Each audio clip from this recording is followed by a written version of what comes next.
కర్నూలు జిల్లా మంత్రాలయం కౌతాలం మండల కేంద్రంలోని ప్రధాన రహదారిపై మురికి నీరు నిలిచిపోవడంతో స్థానికులు తీవ్ర ఇబ్బందులు ఎదుర్కొంటున్నారు.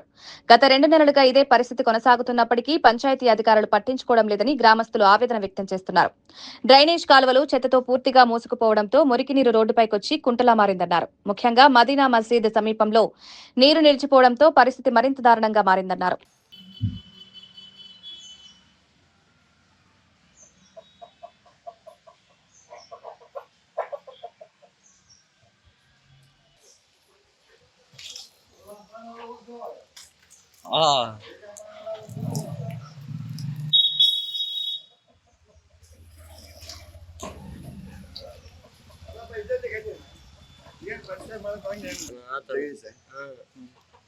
ಇಲ್ಲೇ ತಲೆವರೆಗೆ ಕಮ್ಯುನಿಸ್ಟ್ ಪಾರ್ಟಿ ಅಂತ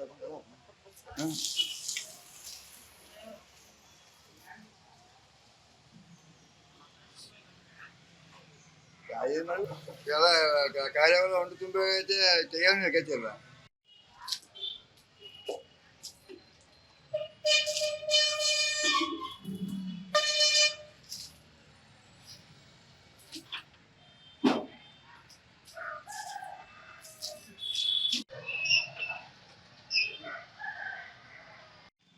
కూడా ತಿಂಗಳಾಯ್ತು. ಇದರಿಂದ ನಮಗೆ ವ್ಯಾಪಾರ ಸಮಸ್ಯೆ ಜಾಸ್ತಿ ಆಗ್ಬಿಟ್ಟವ. ನಮಗೆ ಚಪ್ಪಲಿ ಶಾಪು ಬಗಲಾಗ, ಆಮ್ಯಾಗ ಬಾರ್ಬರ್ ಶಾಪು, ಆಮೇಲೆ ಜಿಯೋ ಆಫೀಸು, ಮೆಡಿಕಲ್ ಸ್ಟೋರ್ ಎಲ್ಲ ಇಬ್ಬಂದಿ ಅದಾವ. ಮೇಲಿನ ಅಧಿಕಾರಿಗಳು ಪರಿಷ್ಕಾರ ಮಾಡಬೇಕಂತ ಕೇಳ್ತೇವೆ. ತಿಂಗಳಾಯ್ತು. ಕಂಪ್ಲೇಂಟ್ ಏನು ಕೊಟ್ಟರೆ ಕಂಪ್ಲೇಂಟ್ ಪಂಚಾಯತ್ ಬೋರ್ಡ್ ಹೇಳೈತೆ, ಹೇಳಿದ್ರು ಕೂಡ ಇದು ಮಾಡಿಲ್ಲ, ರೆಸ್ಪಾನ್ಸ್ ಇಲ್ಲ. ಕಡಿಮೆ ಬರಕೈತವೆ.